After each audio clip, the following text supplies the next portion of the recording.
What's up, guys? Welcome to Found Flicks. So, Star Wars is back with the brand new prequel, Rogue One Star Wars story. See, they gave out these sweet posters at Yay, free posters. Jamie and I went to go see the movie and wanted to let you know how we felt about it. I would say even from the trailer alone, as soon as that came out, that I already was like, well, that looks better than The Force Awakens. I totally agree. There was something about the visual aspect to it that it just seemed like much more interesting. That's one thing with the director of this movie, and I feel like that was something, he did Godzilla as well, the new Godzilla, which wasn't that great. But what it was able to do, and this movie did really well, is his visual style when it comes to the scale of something. Like, you'll see a very small, tiny spaceship with this huge mass of what the Death Star is behind it. And we've seen these same kind of elements and spaceships and stuff like that so many times in all the other Star Wars movies, but he has just a very specific, distinct, artistic version of that I feel like is another reason that this movie was so successful. So the whole thing with this movie is that it's, again, much more on its own kind of wavelength than any of the other Star Wars movies in any way, I would say. I would totally agree. Yeah, that was kind of what I was saying when we were walking out of the theater earlier. Was I felt like in The Force Awakens that there were things that were thrown into the storyline, or not even the storyline, just random moments for fan service where they didn't necessarily need to be in there. It was just I also can't argue with that either, because that's actually... Well, I get that's the point, yeah, right? I mean, it is for, but I felt in a way this was made more for the fans, because that was more for like the dad that's taking his kid that hasn't seen Star Wars in years and is like, oh yeah, I remember. Or hasn't ever seen Star Wars before. Han that's the other Solo thing. and Leia. Yeah, that's funny. Why he's heard his dad talking about these characters, right? And you can see them old as shit now in this movie or whatever. But this felt more like just focused on its own storyline without having to have those trappings of being in the main saga. That's right. What it was for me, and that's why I think I actually understood more of why The Force Awakens was sort of this like greatest hits remix. That's kind of the general consensus of a Star Wars movie. Yeah, I can see that. I mean, the Death Star 2.0 returns, and you got Han, you got blah blah blah, trying to pass the torch sort of situation. Right. So I see why they had to like plant a flag with The Force Awakens, like, okay guys, here we are, we're back, we've got Star Wars for you, and now here's what you would expect, and now thanks to that, we can sort of spread it out into all these other directions. Sure, and yet we did still have some of those moments, but for whatever reason, I didn't feel like they were as cheesy in this as in The Force Awakens, because we still had, this might be spoiling, whatever. There's spoilers in this video. We still had C-3PO and R2. R2 showed up for a brief and we moment. have Darth Vader. I mean, we didn't see Darth Vader. Well, no, we did. He was in the tank. He got the the general guy. That's like, true. Or actually, it wasn't the general. Some other dude's like, yeah, he's here to see you, and he's all, fine. That's true. I was actually surprised how closely connected it was to the beginning of A New Hope. Yeah. Because you literally see Darth is like, oh, fuck that, I'm gonna go over there and I'm gonna get those plans. Yeah. And he goes and he's that was actually probably one of the best Darth scenes in a movie, of just him like obliterating all those. Yeah, I loved how he like took that guy to the ceiling and kept him there while he's doing all this other stuff. That's why he was doing that, and then he sliced the dude up on his way by. He was just like, see ya, peace. You split up now, son.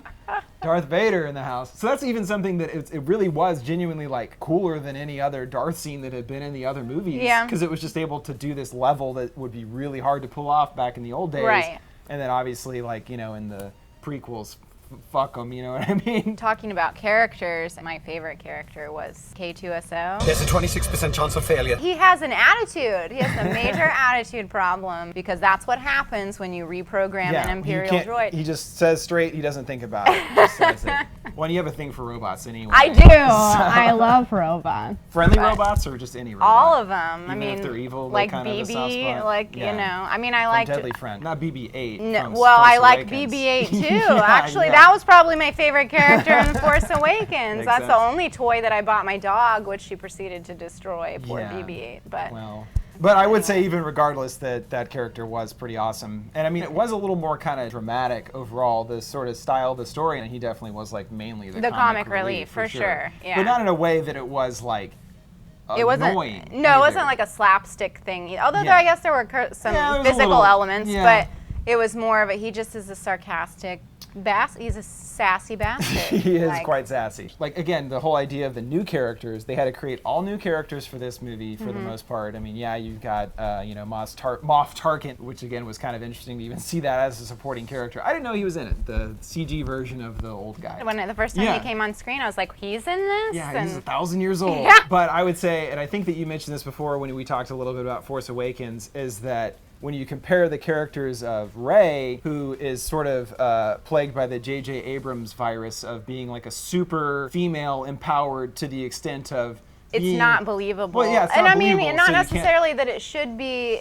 because mean, it's a a Star fantasy Wars movie, universe, yes, but those of are the course. rules of screenwriting, right? It's like you can be unbelievable to the extent that it's believable within your universe. It's like you need to have one minus. Yeah, you know what I mean? like so that people go like, oh, I get that. You know I what couldn't mean? relate to her that. because Yeah, exactly. I was like, she's too perfect. Like, I mean, gorgeous, check. In shape, check. Can fix a ship, check. Can fly a ship, Fly Millennium check. Falcon, no problem. Is gifted with the Force and can harness her abilities within 5 minutes of learning that. Even stood check. toe to toe with Kylo First Ren. time, first time holding a lightsaber better than Kylo Ren, who's trained for years and years. Check. I was like, this girl is not. I mean, she's great, and I like her. I don't dislike her. I'm rooting for her. But it was like, as a female, especially, I was like, I need this girl to have some flaws. That's what actually instinctively made me like Jyn Erso as a character more, is because she has this, kind of sad backstory and stuff too, which I guess Rey also does. Yeah, and I was actually worried about that because I didn't know that the storyline theme for this movie was her reuniting with her father,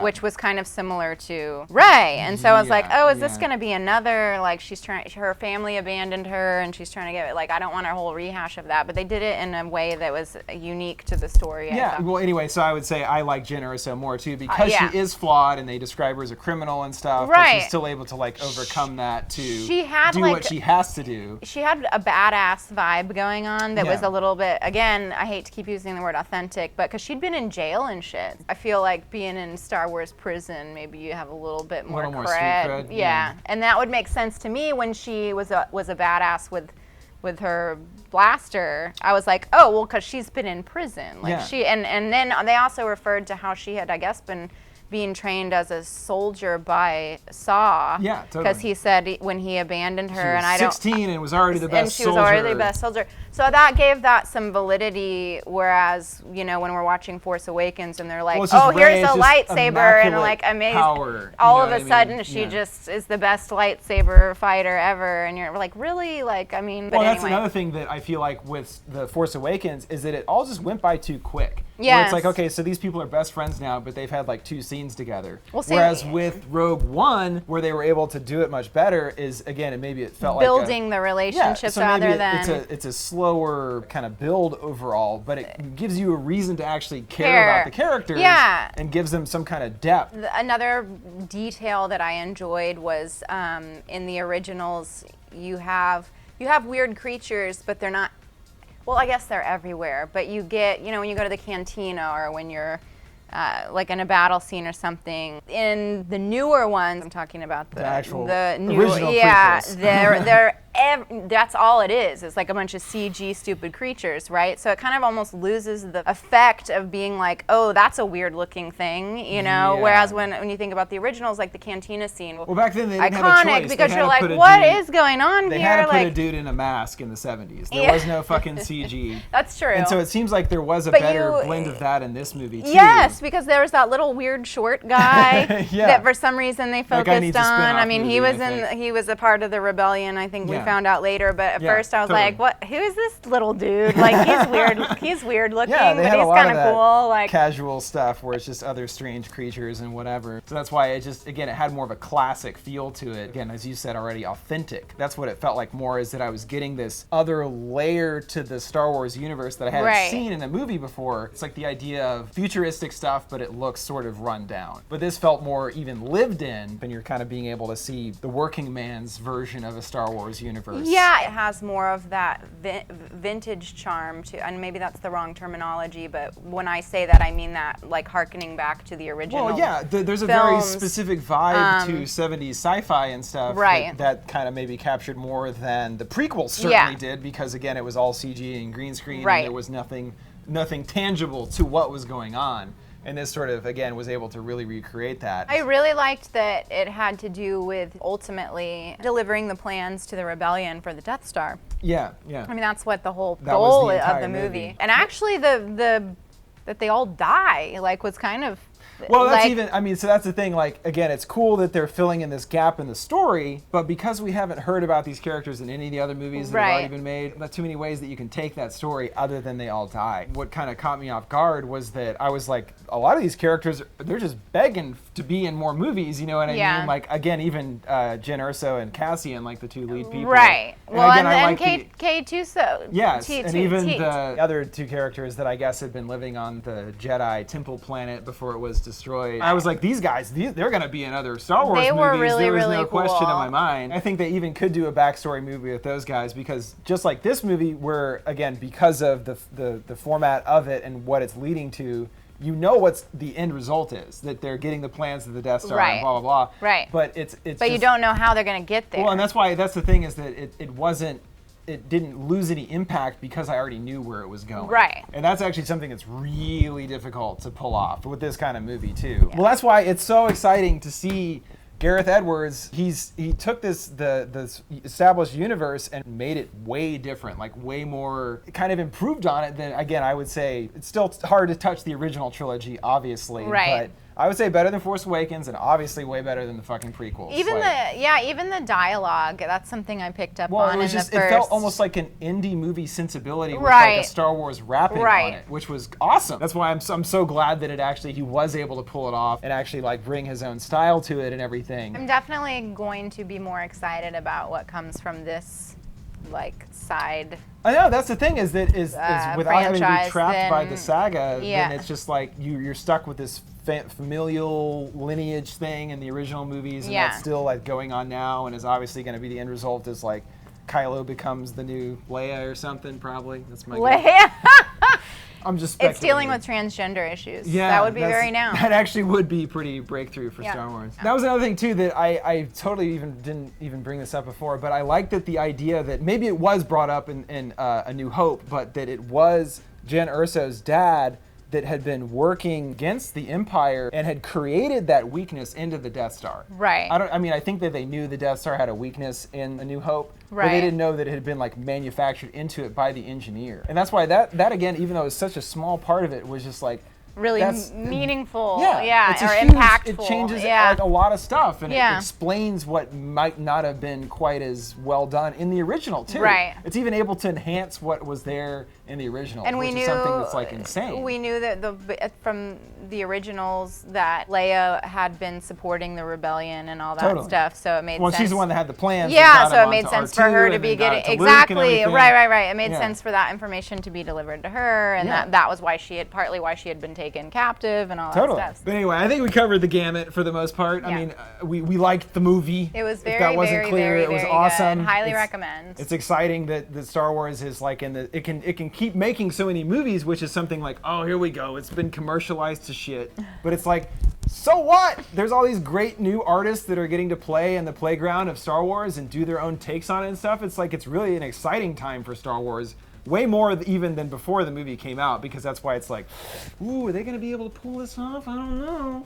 But they really did, and based on the money they've already made on it, I think they're going to be okay. I think Disney's going to do okay this year after having like every top movie of the year so far. Darn. Yeah, hopefully, fingers crossed for the little guys over at Disney that this goes well for them. It's definitely something you want to see in the theater. So. That's true. Yeah, we saw it in Cinemark XD. Yes. The biggest screen and sound around. Woo! It's like the Death Star was sitting in my lap the whole time, which is what you want when you go to theaters.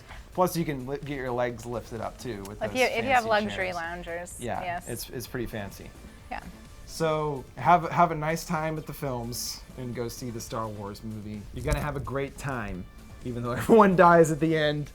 You'll still feel good at the end. You still feel good. You'll be like, they didn't die in vain. Not they got happy their about plans that they died. You're not happy they died. It was a good movie. You're like, oh, I didn't know Star Wars could go there where people might get killed. Actual main characters. They have little toys made out of them, and now they're dead. Children are like, I'm recreating my favorite part where everyone dies. I learned about the real world from Star Wars. Even heroes don't make it to the end. So never forget, the important sacrifice of Rogue One. Because they did it. They got the plans out there. I mean, they eventually rebuild the Death Star later, and then they build another Death Star in the Force Awakens That's a whole too. nother video. But yeah, that's something else. All right, guys. Thanks again for watching. Make sure to subscribe to FoundFlix. See you real soon.